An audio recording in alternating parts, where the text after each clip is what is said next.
Sa nakikita natin ngayon, mukhang sinisimula na yung renovation nitong post office building. Magmula doon sa tulay, Binondo Intramuros Bridge, mukhang aabutin pa yata hanggang doon, no? Lampas pa nitong tulay na to ay magiging pasyalan na dito. Wow. Mas gusto ko to. Kung ako yung tatanungin, mas gusto ko yung disenyo na to.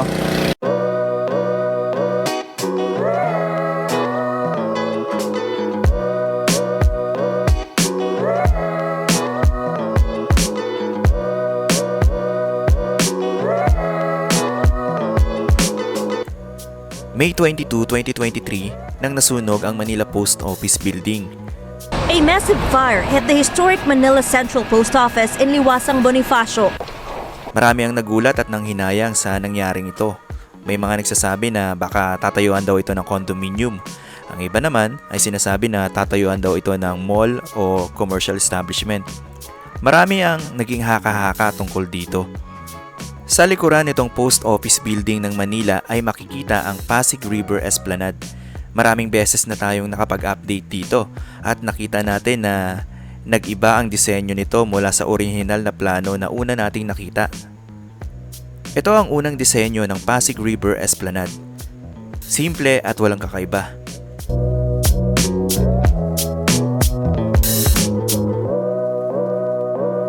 Ito na ngayon ang bagong disenyo ng Pasig River Esplanade. Mas maganda at moderno di hamak sa naunang disenyo nito.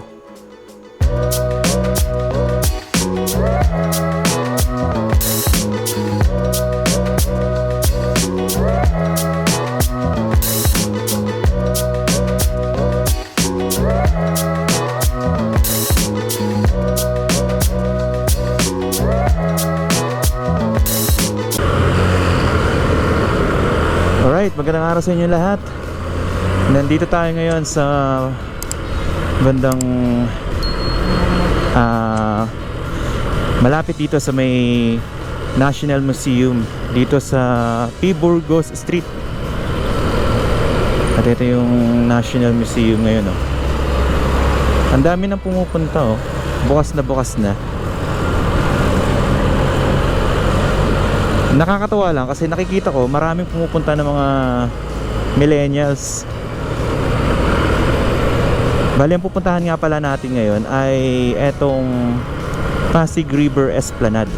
Ito yung isa sa mga lagi nating ina-update, etong Pasig River Esplanade. Ayan, nandito na tayo malapit sa Cartilla, dito sa may City Hall ng Manila. Naalala ko dati, lagi rin tayo nag-a-update dyan. Lagi tayo nagpa-vlog dyan sa Cartilla. Noong mga panahon na nagsisimula pa lang tayo mag-vlog. So diretso tayo rito. Ito yung papunta ng Escolta Ferry Station. At mukhang na siya, nire-renovate na siya ngayon. May may harang na. Tsaka parang gagawin na siya.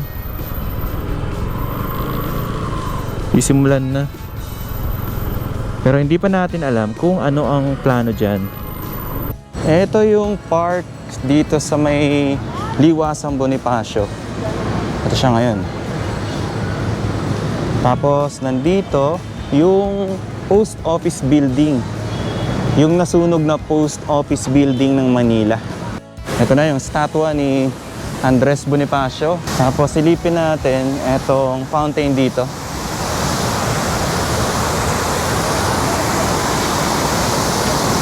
Ang ganda ng view rito, oh. Kung ano lang sana, kung na-maintain ng maayos.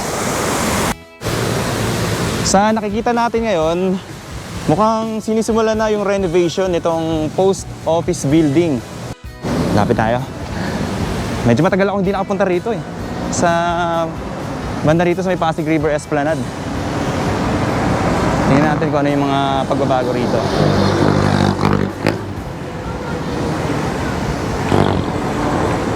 So dito tayo dadaan. Ito yung gilid. Parang napansin ko parang pininturahan na ng bago. Mukhang i-restore lang ata nila to. Etong post office kasi Parang wala namang babaguhin ata. Baka hindi ganun kalaki yung damage. Kasi dito parang bagong pintura na eh. Tapos may mga nakakabit na ng mga aircon. Parang bago lang ata yan. Tapos nakabakod na siya ngayon. Ito may ano na, may harang na dito.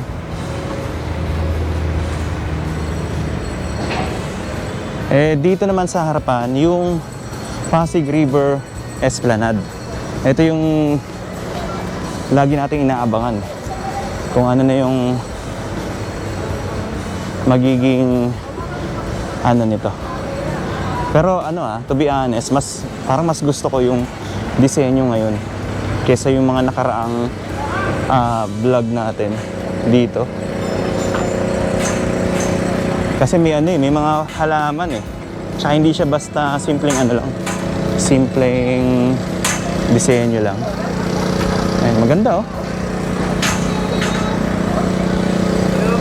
Dito lang sa may likod ng Manila Post Office Building.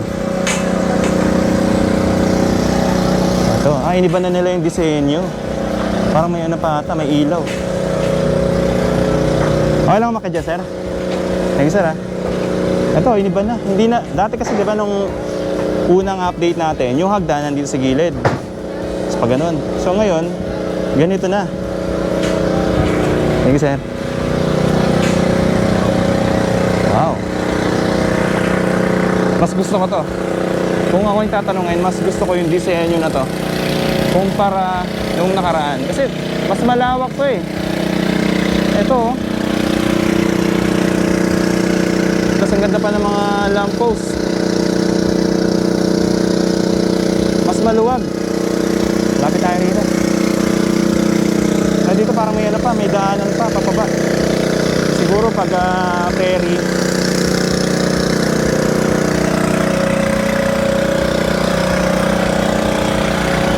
Ito, may mga etong kalimutan ko ang tawag dyan sa ganito. Tapos ganito na yung design. Mas maluwag siya kumpara nung una.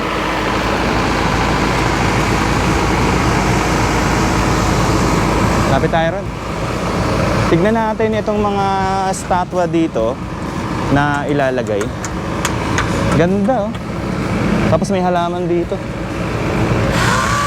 May pahingahan dito. Tapos parang may fountain yan, sir. Fountain. May fountain pa rito oh. Dito. Ganda. Tapos dito may landscaping dito. Tapos may bench dito na pwedeng pagpahingahan. Sir. Ayan oh, ganda oh.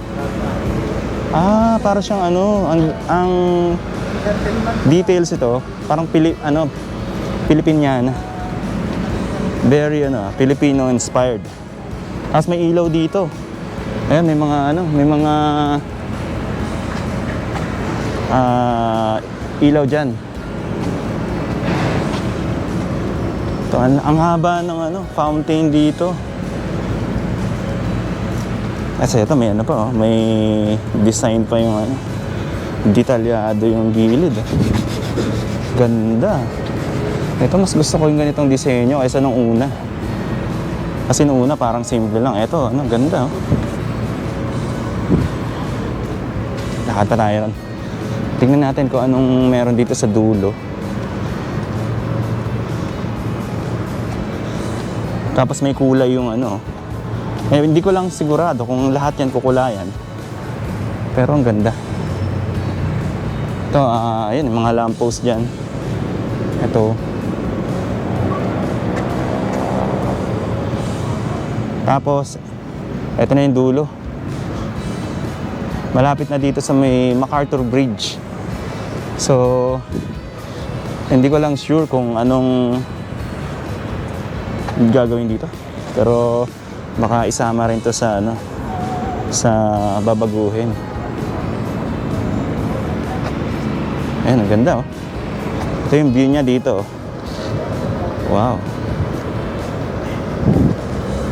Puntahan naman natin yung doon sa kabila. Mas maluwag siya.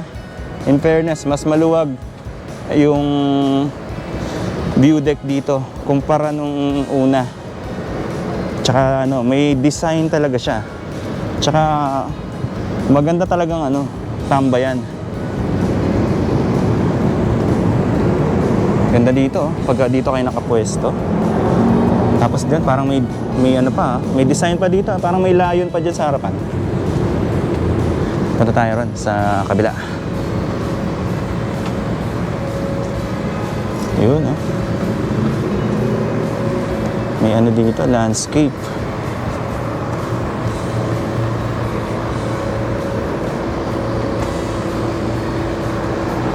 Ganito pala, parang ano, isang mahabang ano. Tapos may fountain dito. Sarap tumambay dito pag natapos na to, ha. Ganda.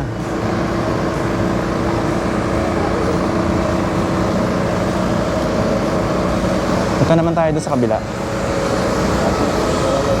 Doon tayo galing sa ano eh.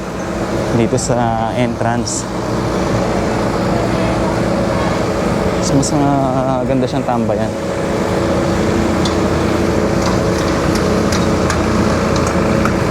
Ngayon nga pala ay January 13, 2024. Alas 3:30 ng hapon.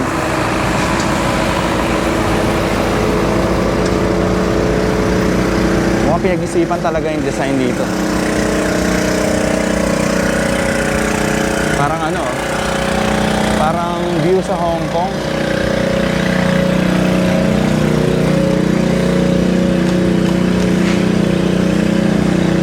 May mga ano pa. May mga design pa yung gilid.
Bali yung nakita natin, ang plano pala dito, ang gagawin pala is magiging mahabang walkway na siya.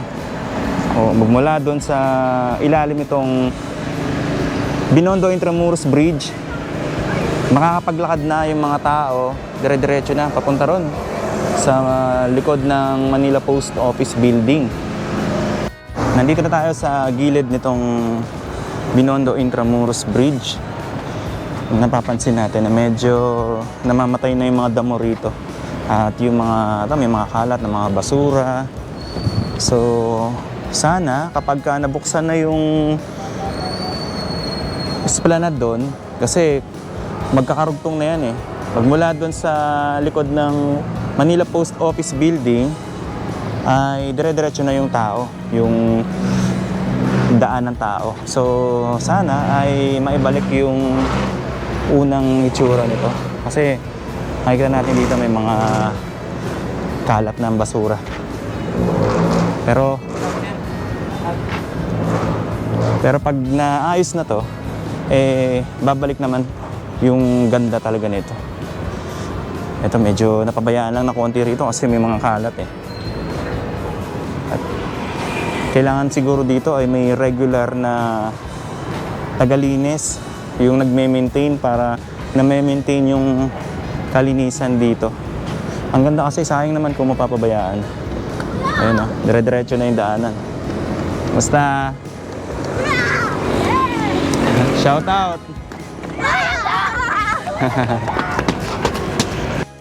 Alright, maraming salamat sa pagsama sa akin dito sa update natin dito sa may Pasig River Esplanade.